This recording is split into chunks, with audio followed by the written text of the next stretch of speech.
siguiente es una presentación de Golden Boy Media and Entertainment. This whole thing started at a charity event with us facing off. And I said, hey, let me get a picture with my camera. I'm gonna post this just for fun. And just said, why not, was the caption. But it sparked the fact that I wasn't done fighting. I didn't leave the sport the way I wanted to. I've been missing the sport since I left. So I started getting back in shape and my body started responding. Then I started seeing all the stuff from people telling me that you're too old, stay retired, you can't do this. You can't tell me I can't do something. I'm gonna prove you wrong. I can do whatever I put my mind to. And I know when I'm done fighting. I was on Bite the Mic with Mike Tyson, and Liddell called me out on social media saying, oh, I'll kick Tito Ortiz's ass, I'm coming out of retirement. And I was like, really? I go, I know Oscar's a smart businessman. I wonder if Golden Boy would like to be a part of a Tito Ortiz Chuck Liddell 3. The next week I was in a meeting with Oscar. I said, I think I can get Chuck Liddell to the table. I text Chuck, he says, I'm down. Next week, Chuck Liddell's in a meeting with Oscar. The fight was done. I wanted to go big. I wanted to go with the two biggest names in the sport and give them an opportunity. Nobody else would give them an opportunity. Imagine that. I'm trying to help Chuck out. If he needs money that bad, I'm trying to help him out. Tito says he's doing me a favor. I don't need him for this. I don't need him to get back on the main stage. He needs me. He knows that. This fight doesn't happen without me. I'm doing him a favor. I hate to do him a favor, but I really am going to enjoy knocking him out. Esta es la historia de dos legendarios guerreros. Chuck Liddell and Tito Ortiz represent two of the most celebrated fighters in the history of combat sports. Esta es la historia de una revancha. It's about getting an opportunity to fighting somebody that used to be my friend. Esto es Mano a Mano.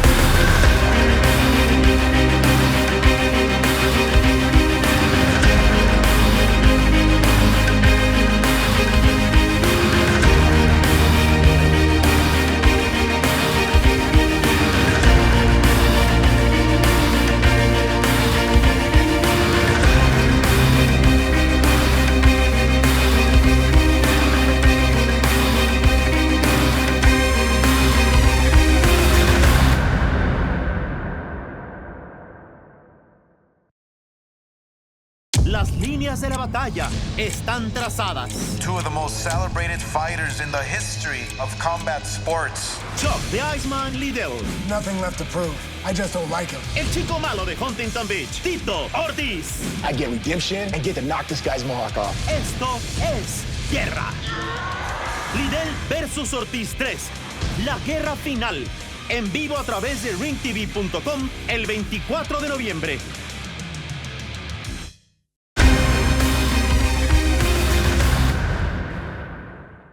I was born December 17th, 1969 in Santa Barbara, California.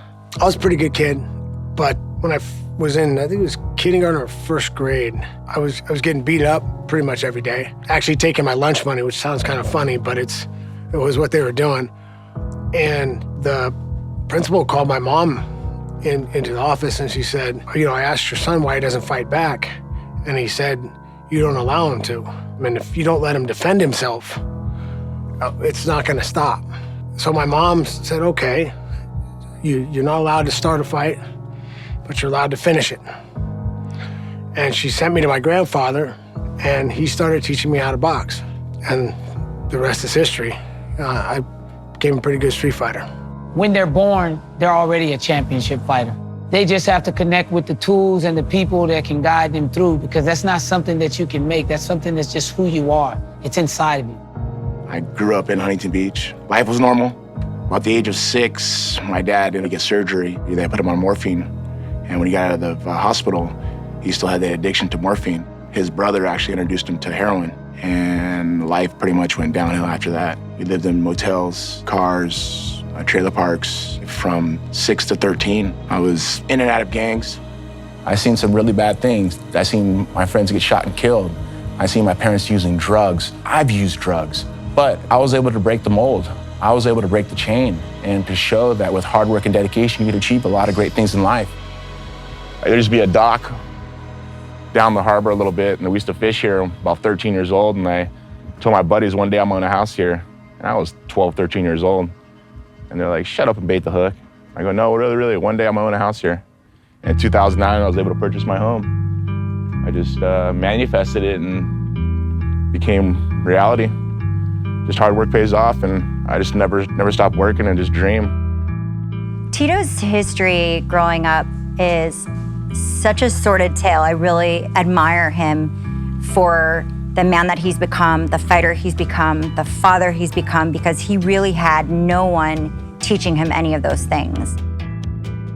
People ask me if I wanted to do this since I was a kid or whatever. I mean, it didn't exist when I was in high school. And the funny thing was, back in high school, I used to say, you know, what really sucks is the one thing I'm really good at, I can't make money doing.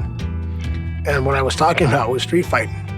He never lost in the street, and I think that him never being afraid, regardless of size, that type of confidence is so scary for anyone on the other side that I think it's been instrumental in his fighting career, in his success. As a kid, I always thought I was gonna be a professional wrestler, and I always told my mom, Mom, one day, my name's gonna be a big bright light. It's gonna say Tito Ortiz. It's kind of manifested in my mind. I started my freshman year at Huntington Beach High School. I found wrestling, or wrestling found me. My senior year, I was a terror and got the full ride at junior college. I won the state that year as a freshman. Okay, Tito. And I put my nose to the grindstone, and I worked, and I worked, and I worked, winning match after match after match. Come on, Tito. Yeah. So I got the call, May 30th, 1997. Got my first chance to fight in the UFC. I fought Wes Albritton and stopped him in 22 seconds. And a star was born that night. I loved it.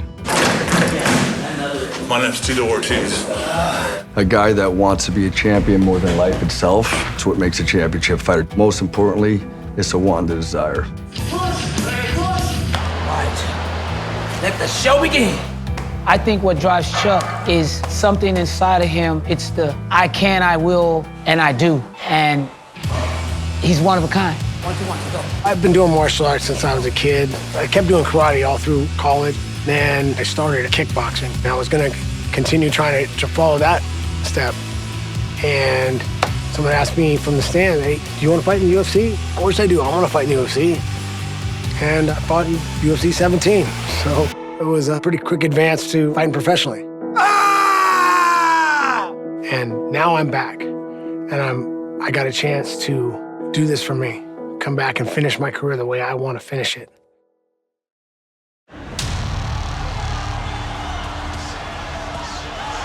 Las líneas de la batalla están trazadas. Two of the most celebrated fighters in the history of combat sports. El 24 de noviembre. I have nothing left to prove. I just don't like him. Se hará historia. I get the opportunity to get redemption, get my hand raised, and knock this guy's mohawk off. Chuck the Iceman Liddell. This guy is getting knocked out, and I am going to enjoy it. El chico malo de Huntington Beach, Tito Ortiz. He wants to come out of retirement and call me out. I get the opportunity to put him out once and for all. Esto, oh my goodness, es wow, guerra. No te pierdas toda la acción y contenido exclusivo en ringtv.com. Liddell contra Ortiz 3 por ringtv.com. El pago por evento oficial. La guerra final este 24 de noviembre.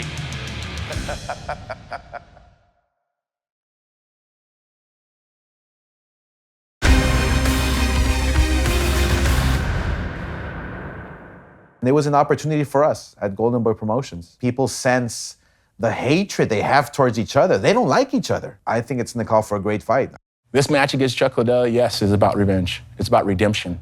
It's about getting an opportunity to fighting somebody that used to be my friend, that was a close friend of mine, that sold out on me because he wanted to go with the company. Now, all of a sudden, 10 years later, the company dumped him, and he has to fight. Tito's got a heart. And Tito, he wasn't looking like he wanted to hurt Chuck Liddell in his first fights. He still had the thoughts of their friendship and how close they got. I'd be hard-pressed to find one text message where he talked to me or invited me to something that didn't have to do with business for him. I mean, I don't remember him ever invite me to a movie or a barbecue or anything like that. I mean, I didn't know we were that tight. I don't remember us having any deep conversations about anything. So I don't know how he considered us good friends, so good that we couldn't fight each other. I was there at the beginning, and they were friends. So the nonsense story of they were never friends and all of that is total BS. They were friends, they hung out. Chuck was part of Team Punishment. I mean, he wore the t-shirts, he was in the corners. I don't like him. I don't like the person he is. I don't like the way he treats people. Tito is Tito. That's not an act. He's an ass. I'm a man of principle. I can't even fathom like being friends with a guy like him. He's the type of guy I despise. I spoke my mind. I said the truth, and I talked trash. I want to get in their brain. So all of a sudden, when it comes fight time, they forget about the game plan. They want to murder me and take my head off, make mistakes. Ali was the best at doing it. It was entertainment. I'm trying to sell pay-per-view. I'm just trying to sell tickets. It's real simple. I don't like you, you don't like me. Let's go into the ring. Let's see who the better man is. And Chuck has done that 2 times in a row, and I think the 3rd time's gonna be a charm. Their styles just create a magical fight, a fight that we don't want to miss. Chuck thinks he's getting in there with a guy that he knows, and then when he's been in there in the past. So these two were close at one point in their lives. You know, they had a relationship. Tito was a training partner. I was a training partner. I think people make it out to be more than it was. I think we sparred together about 10 different times, I think, over a couple years. Me and Chuck Liddell, we became the first Team Punishment. We had fight cards, and those are the first fight cards that MMA ever had. He'd come down to Huntington Beach, train with me. I'd go up to San Luis Obispo, train with him. I care for my friends. I want to look out for my friends. He was down training in my house, sitting on my couch, picking his feet. My wife at the time comes down and was like, why is Chuck sitting picking his feet on my couch? I was like, don't worry about it. He's my training partner. He's cool. I was like, Chuck, dude, don't get on my couch. He's like, sorry, Tito. Now, I know if you listen to him, talk to him, he talks like he took me off the street, taught me how to fight, fed me, let me sleep on his couch, and I turned on him. Well, I slept on his couch because he didn't have a room for me, or he didn't want to get me a hotel room when I was coming out sparring with him. So I was being nice and sleeping on his couch. I ate food because that's what they had. And when me and Chuck was training each other, and I was like, you gotta understand, Chuck, at some point, we're gonna have to fight each other. I go, they're gonna make a lot of money off of us. They're gonna make over $42 million on this fight. Why don't we hold out and make sure that we get paid really good sums of money for this? I mean, look at the boxers now. They're making $10, $15 million a fight. We're fighting for $80,000. This is pennies. He's like, oh, I don't care. I just want to fight. I just want to fight. That's all I care about. I care about knocking guys out. That's all I care about. Like, Chuck, what are we gonna do when we're 40 years old, man? I mean, are we gonna still be fighting for pennies? Are we gonna be fighting for great money? I'm just telling you, we should hold out. It's like, all right, if it ever happens, we will. I was like, sure, dude? Yeah, whatever. I think the fact that it came time to fight me started the beef. I mean, he jumped in the ring and said, after I won a fight, to say he was gonna kick my ass. And then when it came time to do it, I don't know if I wanna do this. He was the first big name before Chuck Liddell. He had the look, he had the attitude, he had the charisma, he had it all going, and he had the ability, and he had the want and the desire to be the biggest thing on the planet and the baddest fighter on the planet. So he did a lot for MMA, did a lot for the fighters at MMA. I was their golden boy. It was great. I continued to win. I was defending my world championships, and you could see the jealousy that Chuck had because he wasn't pushed forward to being the champion. And then him and Dana had their little ideas behind closed doors, and all of a sudden, Chuck hated me. I was like, bro, we've been sparring with each other for the last 5 years. Why is this coming out all of a sudden? And I come to realize I was getting undermined by Dana. Outside of the cage, the dynamics were definitely, in his opinion, against him. And he was trying to convince Chuck to hold out to make more money, and Chuck wasn't complying, so he basically had to give in to the UFC's demands because they were just saying that he was scared and a chicken, and he really had no choice. Hey, it's on. I'm a fighter. Let's do it. And I said, you know what? The hell with it. I'll give you fans what you want. I want to fight this guy for pennies. And I fought him, and he stopped me. I think it was in the first round. Tito can beat this guy. Tito can walk this guy down. Tito's a bigger, stronger, faster guy than this guy. He really is. He just, you know, at the end of the day, he's stuck in the mud on his fights with him. That fight was over, but that rivalry still stayed, and I wanted an opportunity to get it back. I ended up going on a 4-fight win streak, and I got an opportunity to fight Chuck Liddell for his world title And at the time, I had met Jenna Jameson. My mind wasn't right. I was so worried about our relationship that I wasn't worried about my fight game. I fought Chuck, and he beat me. I think it was in the 3rd round. I made a few mistakes, and that was a long time ago. I'm a different person, different man, totally different human being from when I was then to now, even a different fighter. And Liddell's banking on me being that same fighter. He's not going to be stuck in the mud on this fight. He's going to be going forward. He's going to put this guy in the back. And he's going to get him out of there. I mean, that's just the facts.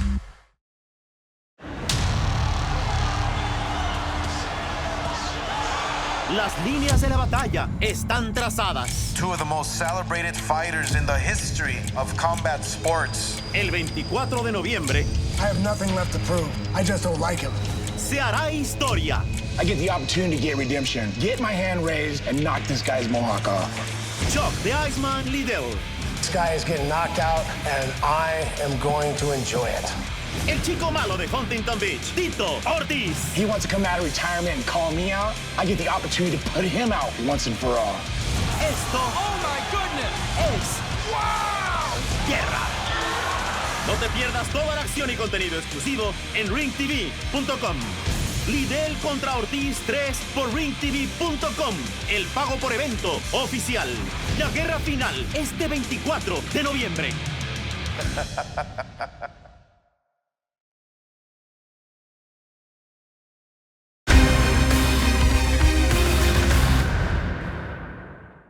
Can Chuck Liddell do it one more time? Or is Tito Ortiz as good as he looks? That's the question.